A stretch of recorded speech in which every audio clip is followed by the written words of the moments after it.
Hello বন্ধুরা, তোমরা সবাই কেমন আছো? তো আজকে আমি বেরিয়ে পড়েছিলাম, তোমরা দেখতেই পাচ্ছ। এটা হচ্ছে কোথায়? এটা হচ্ছে ঘাটাল কলেজ। ঘাটাল কলেজে আজকে কি ছিল বলো তো? তোমরা দেখতেই পাচ্ছ সামনে সুন্দর সুন্দর শাড়ি পরা মামনিদেরকে দেখে বুঝতেই পেরে গেছো আজকে কোন দিন।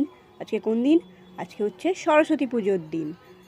তো আমরা কলেজের মেন গেট দিয়ে ভেতরের দিকে প্রবেশ করছিলাম। দেখতেই পাচ্ছ এখানে প্রচুর ভিড়, প্রচুর লোকের সমাগম হয়েছে।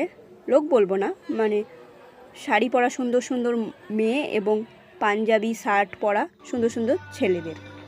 তারপরে আমরা বেশি দেরি না করে চলে এলাম সরাসরি মণ্ডপের দিকে। তো মণ্ডপটা খুব সুন্দর সাজানো হয়েছে, সাজসজ্জা খুব অসাধারণ। আর এইদিকে প্রতিমাটাও খুব সুন্দর হয়েছে, মূর্তিটা খুব সুন্দর।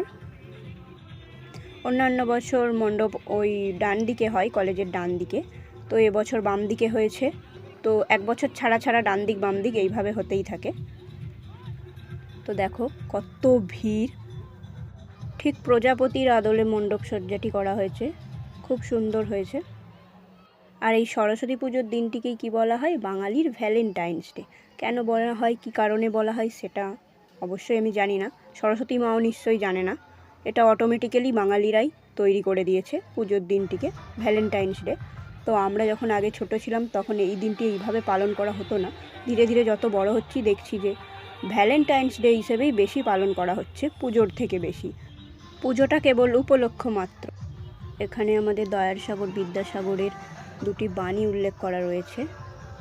তারপর কলেজের পরিবেশটা দেখো কত সুন্দর, সামনেটা ফুল বাগান করা, আর সামনেই দুটো হচ্ছে মূর্তি রয়েছে, এক রবীন্দ্রনাথ ঠাকুর আর একটি বিদ্যাসাগরের।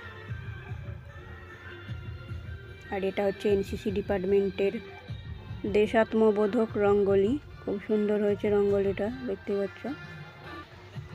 আর এদিকে সাইডে একটা রবীন্দ্রনাথের মূর্তি রয়েছে। কলেজ চত্বরে সরস্বতী পুজোর দিনটা একটু আলাদাই আমেজ বিরাজ করে। ছেলেমেয়েরা সব একসাথে জোড়ায় জোড়ায় অঞ্জলি দিতে আসে এবং ঘুরতে আসে। দেখিয়েই দিলাম তোমাদের কলেজ চত্বরের পরিবেশটা কীরকম, কত ভিড়। তো আজ এই পর্যন্তই, দেখা হচ্ছে পরের ভিডিওতে। ভিডিওটি ভালো লেগে থাকলে অবশ্যই like, comment, share and subscribe করবেন। ভালো থাকবেন, সুস্থ থাকবেন।